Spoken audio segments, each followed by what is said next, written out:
Hi යාළුවනේ කොහොමද කට්ටියටම මං හිතනවා හැමෝම පරිස්සමින් ආරක්ෂිතව ඇති කියලා.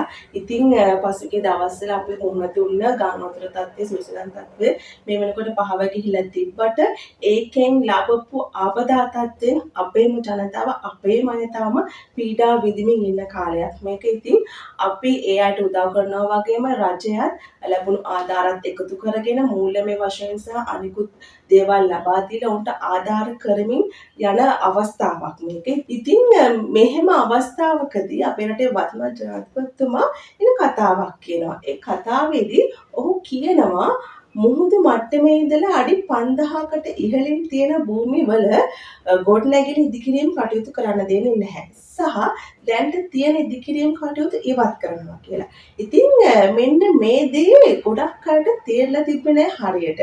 ඉතින් ඒ නිසා ගොඩක් අය මේ සම්බන්ධයෙන් විවිධ මතිමතාන්තර දරන ගත්තා සහ විවිධ අදහස් ප්‍රකාශ කරනවා. ඉතින් අපි හිතුවා ජනාධිපතිතුමා මොකක්ද මේ කිව්වේ කියලා හරියටම ඔයගොල්ලොත් එක්ක කතා කරන්න. ඉතින් ඒ වෙනුවෙන් තමයි මේ වීඩියෝ එක වෙන්නේ.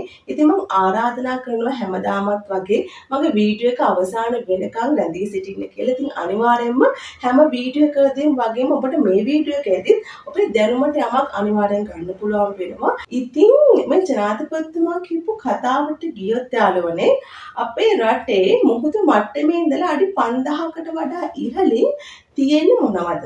ඒ කියන්නේ මොන නගරද තියෙන්නේ? ඔයගොල්ලෝ දන්නවද? ලංකාවේ උසම නගරය මොකක්ද කියලා? ලංකාවේ උසම නගරය වෙන නුවරඑළිය නගරය. ඉතින් මෙහෙම කිව්ව ගමන් ඔබට හිතෙන්න පුළුවන් එහෙම වුණොත් එම නුවරඑළිය නගරය සම්පූර්ණයෙන්ම හිස් කරනවාද කියලා. ඇත්තටම එහෙම සිදුවීමක් සිද්ධ වෙන්නේ නැහැ. අන්න ඒ නිසා මම මේ වීඩියෝ එකේ මුලදී කිව්වේ ජනාධිපතිතුමා කිව්ව දේ හරියට තේරුම් අරගෙන නැහැ කියලා. ඉතින් ලංකාවේ උසම නගරය වෙන නුවරඑළිය නගරයේ මුහුදු මට්ටමේ ඉඳලා ගත්තොත් එහෙම අඩි 6130ත් 6200ත් අතර පමණ උසකින් තියෙනවා.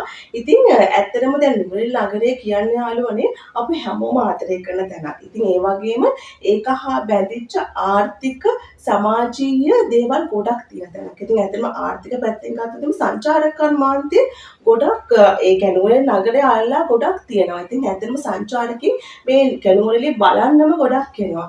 ඒ වගේම ඒ සංචාරක කර්මාන්තයේත් එක්ක තමන්ගේ ආර්ථික තමන්ගේ ජීවනෝපාය කරගෙන යන කට්ටියකුත් තියෙනවා. ඉතින් එක පාට නුවරඑළිය නගරේ හිස් කළොත් එහෙම ඒ මිනිසුන්ට යන්නේනමක් නැති වෙනවා. ඉතින් ඇත්තටම එහෙම කිසිම දෙයක් වෙන්නේ නැහැ. ජනාධිපතිතුමා පැහැදිලිව කියලා තියෙනවා මේ ක්‍රියාමාර්ගය ගන්න ඔහු රට වෙනුවෙන්. හැබැයි මේ ක්‍රියාමාර්ගය ගන්න කලින් ඔහු මේ සම්බන්ධයෙන් ඒ ප්‍රදේශවාසීන්ගේ අදහස් විමසනවා කියලා. පසුගිය දවසක ඔබට මතකද දන්නේ ෆොටෝස් වීඩියෝස් ෂෙයා වුණා ජනාධිපතිතුමා මේ මිනිස්සු අතරට කියලා කතා කරනවා. ඒ අතර එක වීඩියෝ ක්ලිප් එකක තිබ්බ ජනාධිපතිතුමා ඒ ප්‍රදේශවාසීන්ගෙන් අහනවා ආයි ඒ ගමේ පදිංචි වෙන්න කැමතිද?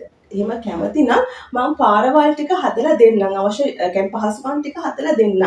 එහෙම නැත්නම් ඔයගොල්ලෝ කැමතිද වෙන තැනකට ගිහිල්ලා පදිංචි වෙන්න කියලා. ඉතින් ඇත්තටම මේ මිනිස්සුන්ගේ තීරණය උනේ ආපහු හිටපු තැන ඉන්නේ නැතිව වෙන තැනක පදිංචි වෙනවා. මොකද මේ වගේ ස්වභාවික ව්‍යසනයක් අපිට කලින් කියලා එන්නේ නැහැනේ. ඉතින් එහෙම වුණොත් එහෙම මේ වගේ දෙයක් ආයෙ ඇති වුණොත් එහෙම ඒකෙන් පාඩුව වෙන්නේ මේ ජනතාවටම තමයි.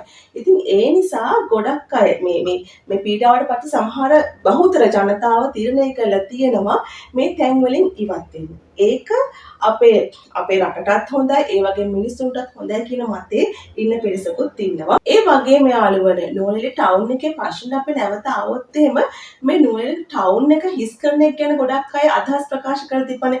ඉතින් ඇත්තටම එහෙම දෙයක් සිද්ධ වෙන්නේ නැහැ. ජනපදම පැහැදිලිව කියලා තියෙනවා නුවරඑළිය ටවුන් එකේ උනත් රිස්කි ගොඩක් රිස්කි තැන් තමයි ඔහු අවධානය යොමු කරන්නේ කියලා. ඉතින් ඒ වගේම ඔහු දැන් පහුගිය දවස්වල අපි දැක්කනේ ගම් පිටින් නාය ගියා. ඉතින් මේ විදිහට ගම් පිටින් නාය ගියපු ස්ථානවල නැවත ඉදිකිරීම සිදු නොකරන්න තමයි ඔහු මේ ප්‍රකාශය කරලා තියෙන්නේ. ඒ වගේම මධ්‍යම කඳුකරය ආශ්‍රිතව නැවත ගස් වගහ කරන්න. ඒ කියන්නේ මධ්‍යම කඳුකරේ තනිකර වනාන්තරයක් කරන්න තමයි මොහුගේ අදහස වෙලා තියෙන්නේ. හැබැයි ඒකේ මිනිස්සුන්ට ප්‍රශ්නයක් නොවන විදිහට දැන්ටත් ජනාවාස තියෙන මිනිස්සුන්ට ඒ අදාළ පහසුකම් දීලා ඔවුන්ගේ ජීවිත හානිය අවම කරන්න තමයි මේ තීරණය අරගෙන තියන්නේ. ඇත්තටම මේ වගේ නායෑම් වලට මූලිකම හේතුව උනේ අපේ රට මීට අවුරුදු ගානකට කලින් සුද්දන් යටත් කරගෙන හිටියනේ.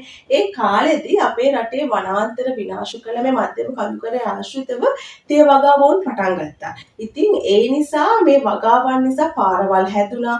ඒ වගේම මේ ඔවුන් මේ වගාවන් ලොකු විශාල ගස් විනාශ කළා. කියන්නේ කැලේ ගොඩක් එන්නේ අඩු වුණා. ඉන් පසුව මේ නායෑම් ටිකෙන් ටික වැඩි වෙන්න ගත්තා. ඒ අතර අපේ රට පාලනය කරපු සමහර පාලකයින් ගත්ත මෝඩ තීරණ නිසාත් මේ තත්ත්වය අපිට ඇති වෙලා තියෙනවා කියලා ගොඩක් අය ප්‍රකාශ කළා. ඒත් ඇත්තටම ජලාශ ඉදි කරන්න ඕනේ නැති තැන්වල ජලාශ ඉදි කරලා ඒ වලින් දැන් අපේ රටේ දශ ගානකට පස්සේ ඉන්න ජනතාව පීඩා විඳිනවා කියලා ගොඩක් අය ප්‍රකාශ කරනවා. ඇත්තටම ඒක ඇත්ත කතාවක්. සමහර ජලාශ අඩි 5000ට උඩින් තියෙන. ඉතින් ඇත්තටම ඒවා සිදු නොවිය යුතු දේවල්. ඉතින් මෙන්න මේ හේතුන් තමයි ප්‍රධාන වශයෙන්ම හේතුනේ මේ නායෑම් සිදුවීම් වලට. ඒ වගේම යාළුවනේ අපි අවසාන වශයෙන් සඳහන් කරන්නේ ජනාධිපතිතුමා කිව්ව මේ කතාව වර්ධව වටහා ගන්න එපා. එතුමා අදහස් කළේ මුහුදු මට්ටමේ ඉඳලා අඩි 5000කට වඩා උඩින් තියෙන ඒ වගේම අවදානම් වැඩි ප්‍රදේශවල තමයි නැවත මේ කියන්නේ ගොඩනැගිලි ඉදිකිරීම කටයුතු කරන්න දෙන්නේ නැහැ කියලා. ඒ වගේම ගම් පිටින් නායකයෝ ස්ථාන තියෙනවා. ඒ ස්ථානවලත් නැවත ඉදිකිරීම කටයුතු කරන්න දෙන්නේ නැහැ කියන එක තමයි එතුමා සඳහන් කරේ. ඉතින් එහෙම කළේ අපේම ආරක්ෂාවට, අපේම ජනතාවගේ ආරක්ෂාවට. ඉතින් අපි ප්‍රාර්ථනා කරමු එතුමාගේ මේ අපේ රට, අපේ ජනතාව නැවත නගා සිටුවීමේ වැඩපිළිවෙල සාර්ථක වේවායි කියලා සබහාදහමට සාධාරණයක් කරමින් අපේ ජනතාවට අපිට සාධාරණයක් කරමින් ඒ වැඩපිළිවෙල සාර්ථක වේවා කියලා අපි ප්‍රාර්ථනා කරමු. ඉතින් මම හිතනවා යාළුවනේ මේ වීඩියෝ එක ඔබට යමක් ගන්න පුළුවන් වෙන්නේ නැති කියලා. ඔබේ වටිනා අදහස අනිවාර්යෙන් අපේ කමෙන්ට් සෙක්ෂන් එකේ දාන්න කියලා මම ආරාධනා කරනවා. එහෙනම් මේ වගේම තවත් ඔබට ප්‍රයෝජනවත් ඔබේ දැනුමට යමක් ගන්න පුළුවන් වීඩියෝ එකකින් හම්බ වෙනකන් මම ගිහිල්ලා එන්නම්. ඒ වගේම ඔබ අද අලුතෙන් මගෙත් එක්ක එකතු වෙන කෙනෙක් නම් මම ආරාධනා කරනවා මේ වීඩියෝ එක බලලා අවසන් වුණාට පස්සේ එන්න මගේ channel එකට. මගේ channel එකේ මම විවිධ කැටගරිස් වල වීඩියෝස් කරනවා. ඉතින් ඒවත් බලලා ඒවා ලයික් කරලා කමෙන්ට් කරලා මම subscribe කරලා මගෙත් එක්ක දිගටම එකතු වෙන්න කියලා මම ආරාධනා කරනවා. එහෙනම් මම ගිහිල්ලා එන්නම්. කට්ටියම ආරක්ෂිතව පරිස්සමින් ඉන්න.